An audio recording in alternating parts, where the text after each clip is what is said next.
Welcome करता हूं आप सभी को यूट्यूब चैनल नर्सिंग ज्ञान में और आप लोग देख रहे हैं नर्सिंग ज्ञान के ऑफिशियल चैनल। तो चलिए हम करते हैं स्वागत। सबसे पहले मैं आप लोग को यहां पे बताना चाहता हूं कि जो लोग फर्स्ट ईयर में है, चाहे जिस भी स्टेट से एग्ज़ाम देने वाले हैं, तो यह एग्ज़ाम के कहिए तो टिप्स है या एग्ज़ाम के रिगार्डिंग आप लोग के लिए सुझाव है। तो आज हम बताएंगे, चूँकि second year third year in लोगों को तो पता होता है क्योंकि एक एग्ज़ाम दो एग्ज़ाम दे लिए होते हैं, तो इन लोगों को पता होता है कि आगे हमें कैसे देना है, क्या करना है, कैसे लिखना होता है। बाकी जो फर्स्ट ईयर होते हैं उनको बहुत चीज़ नहीं पता होता है। तो आज की इस वीडियो में चलिए हम बातें करते हैं कि एग्ज़ाम में कैसे क्या करना चाहिए और आपके आगे जो है, ताकि अच्छे से आप लिख पाएँ। आपको पहले से पता हो कि आप जब एग्ज़ाम देंगे तो आपके कितने पेजेज के कॉपी मिलेंगे और कितना कम से कम आपको लिखना चाहिए, किस हिसाब से लिखना चाहिए कि सभी क्वेश्चन का जवाब आप इतने पेज में दे देंगे तो आपके लिए बेहतर होगा। तो चलिए करते हैं शुरू, और चैनल पे नए हैं तो बेल आइकन को दबाकर सब्सक्राइब कर लीजिए ताकि कोई भी अपडेट आपके पास आसानी से पहुंच सके। सबसे पहले मैं आपको यहाँ पे जो बताने जा रहा हूँ वह खासकर जीएनएम फर्स्ट ईयर वालों, एएनएम फर्स्ट ईयर वालों के लिए महत्वपूर्ण है, क्योंकि वो लोग को अभी कुछ पता नहीं है, कोई एक्सपीरियंस नहीं होता है। सबसे पहले मैं बता दूँ उन लोगों को जिनका जिस भी स्टेट में एग्ज़ाम फर्स्ट ईयर के खासकर होने वाला है, तो उनके लिए मैं बताना चाहता हूं कि आप जिस प्रकार से 10th और 12th में जो आपको कॉपी मिलता था एग्ज़ाम के लिए, ठीक उसी प्रकार से आपको भी यहां पे कॉपी मिलेंगे। इस कॉपी में 40 पेजेज होते हैं। किसी किसी स्टेट में आपको 30 पेज, किसी किसी स्टेट में, अधिकतम स्टेट में जो है 40 पेज का आपको एक कॉपी मिलेगा। उस 40 पेज के कॉपी में आपको अपने टोटल क्वेश्चन आंसर जो भी लिखना है उसको कंप्लीट लिखेंगे, उसके एक्स्ट्रा आपको कोई कॉपी नहीं मिलेगा। तो इसी 40 पेज में आपको कंप्लीट लिखना पड़ेगा, आप जितना लिख सके। लेकिन कम से कम कितना लिखना चाहिए, तो माय डियर आपके जितने भी सवाल है, short question, long question, objective, सभी को आपको कम से कम 20 से 22 पेज जरूर लिखना चाहिए। अगर आप 20 से 22 पेज भी अगर आप नहीं लिख पाते हैं, मीन्स 50% पेज को भी अगर आप सही से नहीं फिल कर पाते हैं, मतलब आपका तैयारी बेहतर नहीं है। आप यही कहेंगे कि नहीं अट पाया, उतना दूर तो आंसर गया ही नहीं। बिल्कुल आंसर जाता है उतना देर तक। पेज तो इसीलिए ना दिया जाता है कि आप मैक्सिमम जितना हो सके बता सके क्वेश्चन आंसर के बारे में। तो अगर आप सही से नहीं बताएंगे तो फिर क्या फ़ायदा होगा उतना पेज देने का। तो इसीलिए दिया जाता है कि आप इतना तक आराम से 40 पेज तक लिख सकते हो। लेकिन कम से कम आपको अच्छे मार्क्स लाना है तो 20 से 22 पेज आपको फिल करने ही पड़ेंगे। फिल करने ही नहीं पड़ेंगे, अगर आप हर एक सवाल का जवाब दीजिएगा तो आपको आराम से 20 से 22 पेज में हो जाएगा, कितना भी शॉर्ट लिखिएगा। तो समझ गए। तो ये अपडेट है। और खासकर फर्स्ट ईयर वालों के लिए जो बायो साइंस के एग्ज़ाम देने जाइएगा, एनाटॉमी फिजियोलॉजी का, उसमें पिक्चर बनाना कभी नहीं भूलिएगा। अगर पिक्चर वाला सवाल है, पिक्चर अगर नहीं बनाइएगा तो नंबर काट लिए जाएंगे।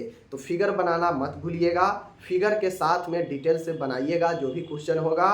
और कम से कम आपको 20 से 22 पेज बनता है आपको सवाल का जवाब देना। 20 से 22 पेज, अधिकतम जितना हो जाए, अधिकतम आपका जितना पेज चला जाए कोई दिक्कत नहीं है, लेकिन कम से कम 20 से 22 पेज होना चाहिए, ताकि जो कॉपी को देखने वाले हो, चेक करने वाले हो, उनको भी तो पता चले कि हाँ वाकई में स्टूडेंट जेन्युइन तरीके से कम जितना चाहिए उतना लिखा है। तो आपको उस पर भी नंबर जो है थोड़ा मोड़ा मिल जाएगा।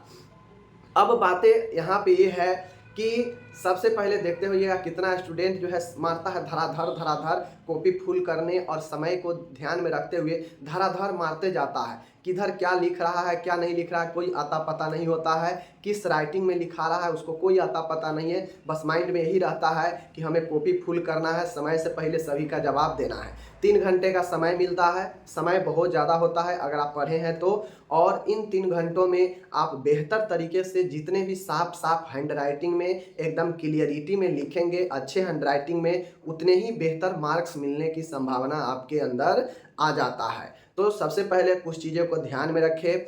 बेहतर राइटिंग होनी चाहिए, अच्छे लिखावट होनी चाहिए, ठीक है। दूसरी चीज़ें कि कम से कम 20 से 22 पेज आपको लेकर चलना ही है सभी पेपर में। 20 से 22 पेज, अधिकतम जितना इससे आगे लिख दे कोई दिक्कत नहीं है, लेकिन कम से कम 20 पेज तो होना ही चाहिए। दूसरा चीज़ है, तीसरा है समय को भी ध्यान में रखना है, क्योंकि हम 2-3 सालों से यही देख रहे हैं। बहुत सारे स्टूडेंट ये बताते हैं कि सभी का जवाब देने वाला था, सभी का जवाब मैंने दिया, लेकिन समय समाप्त हो जाने के कारण एक सवाल छूट गया।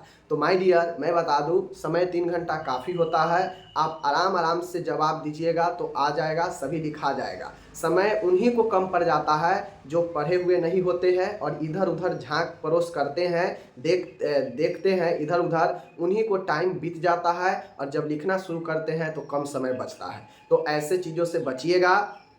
ऑब्जेक्टिव्स अगर एग्जाम में है तो ऑब्जेक्टिव्स जो आपको आए वह बना देना है, सीरियली बना देना है, जो ना आए उसको खाली छोड़ देना है और अंत के 10 मिनट में इधर उधर कहीं से भी बेहतर तरीके से सही ऑब्जेक्टिव बनाने का प्रयास कीजिएगा, क्योंकि ऑब्जेक्टिव आपको श्योर नंबर देता है, सही तो सही गलत तो गलत, कोई काट छाट नहीं होता है। और अगर ऑब्जेक्टिव ही बहुत ज़्यादा गलत कर लीजिएगा, जो 10-15 नंबर आपको आसानी से मिल सकता है, उसमें ही जो है आप फंस जाइएगा, तो फिर थ्योरी पेपर में तो फंसना जाहिर सी बात है कि फंस सकते हैं। तो इसलिए ध्यान रखें कि ऑब्जेक्टिव अगर है तो बेहतर तरीके से बनाएं, खुद नहीं आता है तो थोड़ा पेशेंस रखें और इधर उधर से प्रयास करें कि ऑब्जेक्टिव अच्छे से सही सभी मैक्सिमम बन जाए। ठीक है।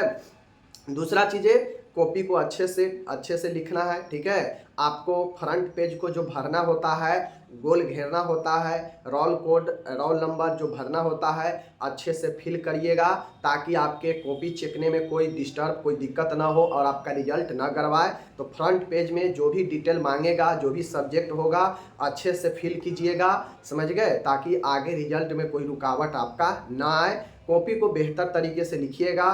कॉपी को कम से कम 20 से 22 पेज लिखना ही लिखना है। इससे अधिक जितना हो अच्छा है, बढ़िया है, लेकिन कम से कम इतना होनी चाहिए। और यही सब चीज़ें हैं, मैंने आपको बता दिया। एग्ज़ाम में जाइएगा, एग्ज़ाम में समय का ख्याल रखिएगा, समय से पहले भी जाना है और समय रहते हुए अपने क्वेश्चन का जवाब अच्छे से दे देना है। ओके, तो ये अपडेट था, मैंने सोचा आप लोग को बता दें, जो भी नए स्टूडेंट जुड़े हैं उनको दिक्कत ना हो।